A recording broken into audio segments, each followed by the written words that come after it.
რომ დავუშვათ თანამდებობა რომ მიეცა, ეს უთქვია რომ მე გამარჯობა აღარ ეცის ან ქონება თუ იშოვა ადამიანმა. თუ ადამიანობას დაკარგავ, როგორც ხონდები და ამიტომ ისე თქვა მინდა რომ შენ ერთია რომ გინდა, მაგრამ მე თქო უკეთიც შენ სულ საუკეთესია ხან თუ ხდება დამცირება ცხოვრებაში და შენ შეიძლება მართალიც იყო იმ შემთხვევაში შენ უნდა იცოდე რომ თვილად არაფერი არ ხდება ცხოვრებაში და შეიძლება მოგას მაგალითი რომ კვირს რო ვიღებთ ან ოპერაციას რო ვიკეთებთ ხო სიამოვნო პროცესია მაგრამ საჭიროა ფიზიკური ჯანმრთელობისთვის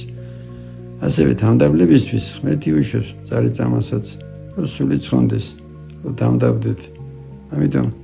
ყველაფერი რაც ხდება ცხოვრებაში უნდა მივიღოთ მადლიერებით იმის წმენით რომ როგორც შეგვიძლია ზუნავს თავის შვილზე ასევე ყველაფერი კარგი უნდა ასევე ღმერთი ზუნავს ჩვენთვის და ამიტომ ვისაც ნეტარია ვინ ვისაც წმენა აქვს